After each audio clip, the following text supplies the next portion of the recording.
Hello friends, welcome back to lime and chillies. എല്ലാവർക്കും സുഖാണെന്ന് വിചാരിക്കുന്നു.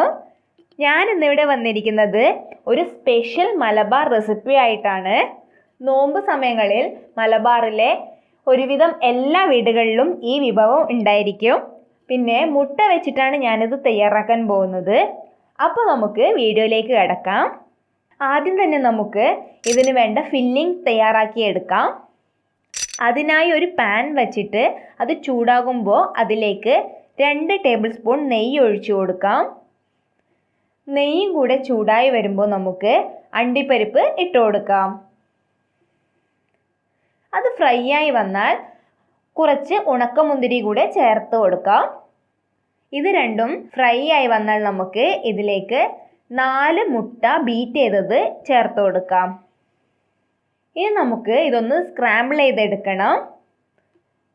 ഇതിൻ്റെ കൂടെ തന്നെ 4 ടേബിൾ സ്പൂൺ പഞ്ചസാര കൂടെ ചേർക്കണം. ഇതെല്ലാം നന്നായി മിക്സ് ചെയ്ത് കൊടുക്കണം.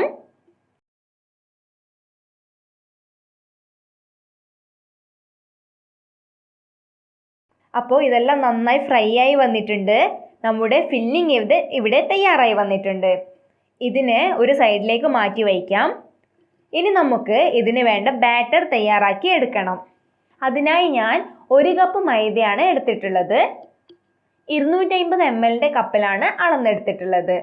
ഇതിലേക്ക് ഒരു മുട്ട പൊട്ടിച്ചൊഴിച്ചു കൊടുക്കാം. പിന്നെ ആവശ്യത്തിന് ഉപ്പും ചേർത്തിട്ട് നന്നായി എല്ലാം കൂടി ഒന്ന് മിക്സ് ചെയ്ത് കൊടുക്കണം. ഇനി ഇതിലേക്ക് കുറച്ചായി വെള്ളം ചേർത്തിട്ട് ഇളക്കി കൊടുക്കാം. ഇത് അധികം കട്ടിയില്ല കൂട്ടല്ല വേണ്ടത്, കുറച്ച് ലൂസായിട്ടുള്ള കൂട്ടാണ് വേണ്ടത്. അപ്പോൾ ഇതാണ് ഈ ബാറ്ററിൻ്റെ പരുവം.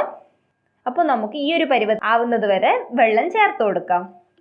ഇനി നമുക്ക് പാൻ കേക്ക് ഉണ്ടാക്കിയെടുക്കണം. അതിനായിട്ട് പാൻ ചൂടായി വരുമ്പോൾ ആദ്യം തന്നെ ചെറിയ ഒരു പാൻ കേക്ക് ഉണ്ടാക്കിയെടുക്കണം.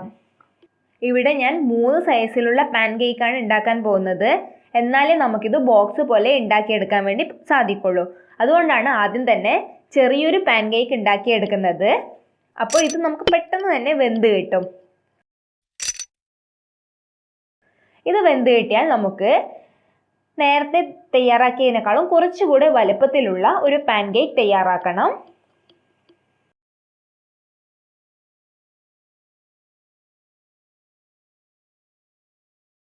അപ്പോൾ അതും തയ്യാറായി വന്നിട്ടുണ്ട്. ഇനി മൂന്നാമതായി അതിലും വലുതായ ഒരു പാൻ കേക്ക് ഉണ്ടാക്കിയെടുക്കണം. അപ്പോൾ ഒരു പനീർ പെട്ടി തയ്യാറാക്കാൻ വേണ്ടിയിട്ട് 3 അധികം കട്ടിയില്ലാത്ത പാൻ കേക്കാണ് വേണ്ടത്. ഈ പാൻ കേക്കൊക്കെ നേരിയതായി പരത്തിയെടുക്കാൻ വേണ്ടി ശ്രദ്ധിക്കണം. അപ്പോൾ നമ്മുടെ പാൻ കേക്കൊക്കെ ഇവിടെ തയ്യാറായി വന്നിട്ടുണ്ട്. അടുത്തതായി നമുക്ക് പനീർ പെട്ടിക്ക് ആവശ്യമായ ഷുഗർ സിറപ്പ് തയ്യാറാക്കണം.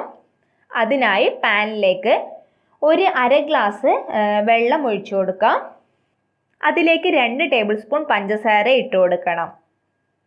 പിന്നെ 2 ഏലക്ക പൊടിച്ചത് കൂടെ ചേർത്ത് നന്നായി മിക്സ് ചെയ്ത് കൊടുക്കുക. ഇതെല്ലാം നന്നായി ലയിച്ച് വന്നാൽ നമുക്കിതിനെ ഒരു സൈഡിലേക്ക് മാറ്റി വയ്ക്കാം.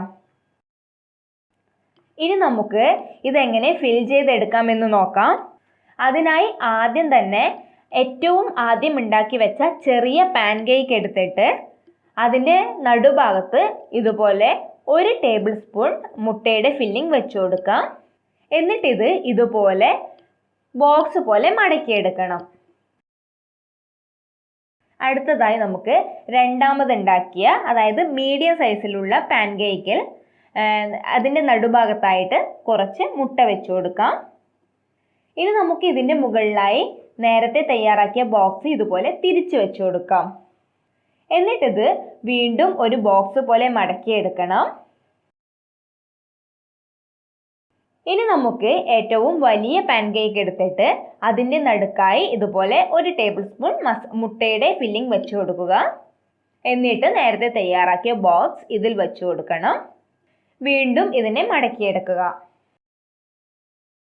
ഇനി നമുക്കിതിനെ തിരിച്ചു വച്ചതിന് ശേഷം ഇതിൻ്റെ നടുഭാഗത്തായിട്ട് ക്രോസ് കട്ട് ചെയ്ത് കൊടുക്കണം. ഈ കട്ട് ചെയ്തതിലൂടെ നമുക്ക് ആവശ്യത്തിന് ഷുഗർ സിറപ്പ് ഒഴിച്ചു കൊടുക്കാം. ഒരു 1-2 ടേബിൾ സ്പൂൺ നമുക്കിതിലേക്ക് ഒഴിച്ചു കൊടുക്കാം. അപ്പോൾ നമ്മുടെ പനീർ പെട്ടി ഇവിടെ തയ്യാറായി വന്നിട്ടുണ്ട്.